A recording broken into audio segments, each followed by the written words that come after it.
Hello viewers, Niño பார்க்க போறது Bleach episode 25 part 1.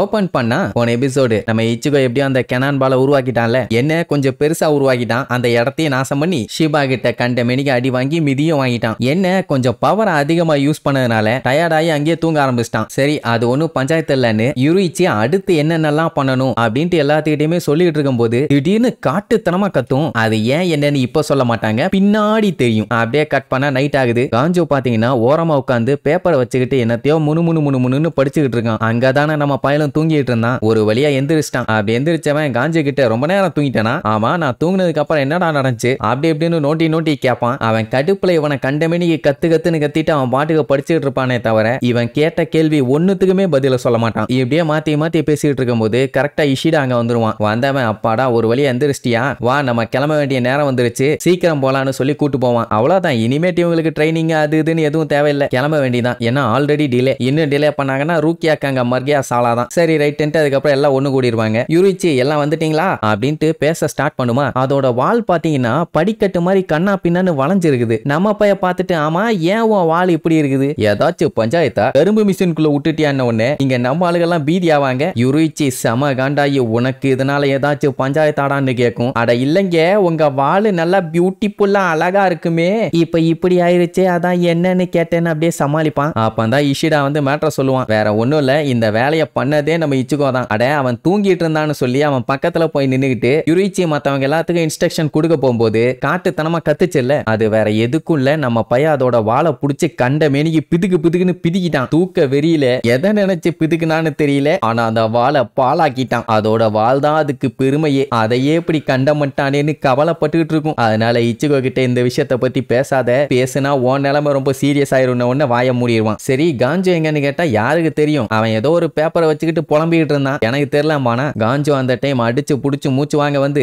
நான் லேட்டா வந்தாலும் லேட்டஸ்டா வருவேன்டா, ஏன்னா ஹீரோஸ் எப்பவுமே கடைசியில தான் வருவாங்க அப்படின்னு பில்டப் பண்ணுவான். என்ன வேற ஒரு கெட்டப்ல வந்திருப்பானா, என்னடா கன்றாவியான கெட்டப் இதுன்னு கேட்டா, சண்டைக்கு போகும்போது மண்டை உடையாம இருக்கணும்னா இப்படி ஒரு கெட்டப்ல போகணும்டா, நீ என்னதான் கெஞ்சினாலும் கதர்னாலும் உனக்கு இந்த கெட்டப் நான் தரமாட்டேன், என்ன அவ்வளவு சேஃப்டிம்பா. அப்படியெல்லாம் ஒரு கன்றாவியும் இல்ல, இத போய் அவனாச்சும் கேட்பானா அப்படின்ட்டு பில்டப் பண்ண உடனே என்ன கடுப்புல இருந்தான்னு தெரியல, வேகமா நம்ம இச்சுகோ கிட்ட வந்து ஒரு சோல் ரீப்பர் தாண்டா என்னோட அண்ணனை கொன்னா அப்படின்னு உடனே எல்லாருமே ஷாக் ஆயிருவாங்க. அப்போ ஷிபா இருந்துட்டு ஸ்டாப் பண்ணுன்னு சொல்லுவான், ஆனா கேட்க மாட்டான். நீ சும்மா இரு சிஸ்டர், நான் என்ன பேசிட்டு இருக்கேன்னு எனக்கு தெரியும்னு சொல்லிட்டு அப்பதான் அவங்க அண்ணன் எப்படியெல்லாம் செத்தான்னு ஒண்ணு விடாம விலாவாரியா சொல்லுவான். அவங்க அண்ணன் பாத்தீங்கன்னா ரொம்ப ஜீனியஸான ஆளு. எதை வச்சுன்னா சோல் ரீப்பர் அகாடமியில டெஸ்ட் வைப்பாங்க சோல் ரீப்பர்ஸ்க்காக. அந்த டெஸ்ட்ல மத்தவங்க எல்லாம் பாஸ் ஆக 10 ட்ரை 15 ட்ரை எவ்வளவு வேணாலும் போகும். ஆனா ஃபர்ஸ்ட் ட்ரைலயே இவங்க அண்ணன் உள்ள போயிருக்கான். அப்பவே அவனோட ஸ்பிரிச்சுவல் லெவலோட பவர் பாத்தீங்கன்னா லெவல் 6. அடுத்து பாத்தீங்கன்னா ஒரு 6 வருஷம் கரிக்குலம்லாம் முடிச்சிட்டு ஸ்குவாட்ல ஒரு மெம்பர் ஆனா அடுத்த ஒரு 5 வருஷத்துல லிeutenant-ஆவும் ஆயிட்டான். ஆனா அவனோட காம்ரேட் சோல் ரீப்பரே அவனுக்கு துரோகம் பண்ணி அவனை கொன்னுட்டான். ஏன் கொன்னா எதுக்கு கொன்னான்னு அந்த டைம் வந்து நம்ம காஞ்சோக்கு எதுவுமே தெரியாது. ஆனா 2 விஷயத்த மட்டும் அவனால மறக்க முடியல. ஒன்னு அந்த கொலை பண்ண சோல் ரீப்பரோட மூஞ்சி, இன்னொன்னு பயங்கரமா காயப்பட்ட அவனோட பிரதரை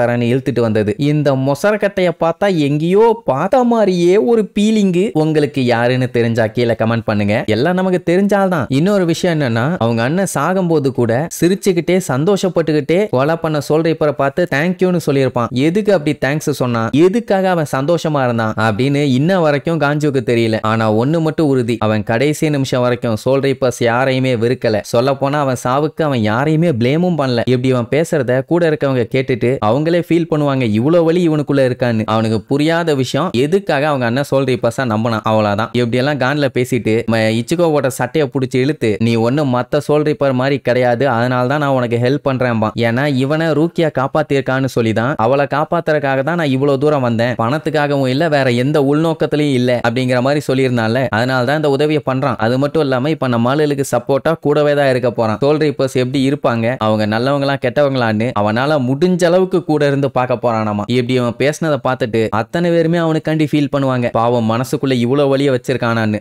இச்சுகோவும் அவன் சட்டையை பிடிச்சி இழுத்து நானும் உன் கூட ஒர்க் பண்ண ரெடியா இருக்கேன்பா. ரெண்டு பேர்த்துக்குமே மாத்தி மாத்தி அக்கறை இருக்குது. ஆனா அதை ஸ்ட்ரெயிட்டா காமிச்சிக்காம இப்படி அடிதடியில காமிச்சுக்கிறானுங்க. சரி ஓகே எல்லாம் கிளம்ப வேண்டியதான். கெனான் பாலை உருவாக்க ரெடியான்னு கேட்டா யுருயிச்சியால எப்படி பண்ண முடியும், பூனை தானே அப்படிங்கிற மாதிரி இச்சுகோ சொன்ன உடனே என்னடா என்னைய வச்சு காமெடி பண்ணிட்டு இருக்கீங்களான்னு சொல்லிட்டு யுருயிச்சி அந்த பால்ல ஏறி நின்னு அசால்ட்டா கெனான் பாலை உருவாக்கிரும். எல்லாம் மிரண்டுருவாங்க, என்ன இதால கூட பண்ண முடியுமான்னு. அதன்னு சொல்லும், இதெல்லாம் சப்ப மேட்ருப்பா, கேஷுவலா மூச்சை உள்ள இழுத்து விடுற மாதிரி எனக்கு அப்படின்னு சொன்ன உடனே நம்ம இச்சுகோ கீழே விழுந்து கதறிட்டு இருப்பான். ஏன்னா அந்த அசால்ட்டா பண்ண விஷயத்த நம்மால முக்குன்னு முக்கி அவ்வளவு கஷ்டப்பட்டு பண்ணால அந்த ஒரு அவமானம் தான். அதுக்கப்புறம் ஷிபா காஞ்சியை கூப்பிட்டு நீ எல்லாத்துக்கும் ரெடியா இருக்கியான்னு கேட்பான். ஏன்னா அவனும் இவங்க கூட தான் போறான். அது மட்டும் இல்லாம இவங்க பறந்து போகும்போது ரெண்டாவது ஒரு வேலை ஒண்ணு இருக்குது, அதை இவன் கரெக்டா பண்ணா மட்டும்தான் அவங்களால உள்ள போக முடியும். சோ உன்னால ஹேண்டில் பண்ண முடியுமான்னு கேட்டா தாராளமா பண்றேன்மா. சரி பயந்து மட்டும் ஓடிராத, எதுவா இருந்தாலும் நின்னு சண்டை போடு அப்படின்னு அவனும் ஓகேமா. சரி இதுக்கு மேல யாரும் டிலே பண்ண வேண்டாம், எல்லாம் உள்ள போங்கன்னு சொல்லி அந்த பெரிய சைஸ் பைப் மாதிரி கெனான் இருக்கு அதுக்குள்ள அனுப்பி விடுவா. அப்படி உள்ள எல்லாத்தையும் அனுப்பி விட்டுட்டு சுத்தி லைன் எல்லாம் போட்டு என்னென்னமோ பண்ணிட்டு இருப்பா. யுருயிச்சி பாத்தீங்கன்னா எல்லாத்துக்குமே இன்ஸ்ட்ரக்ஷன் கொடுக்கும். அந்த செரிட்டைக்குள்ள போன உடனே அதான் அந்த ஊருக்குள்ள போன உடனே யாரும் தனித்தனியா பிரிஞ்சிடாதீங்க, ஒன்னா இருங்க. யாராவது அங்க இருக்க கேப்டன்ஸ பாத்தீங்கன்னா அவங்க கிட்ட சண்டை போடணும் ஜெயிக்கணும்னு மட்டும் யோசிக்க வேண்டாம், எப்படி தப்பிச்சு ஓடலாம் தப்பிக்கலாம்னு மட்டும் யோசிங்க. ஏன்னா ரூக்கியாவை காப்பாத்துறது மட்டும் தான் நம்ம டார்கெட்.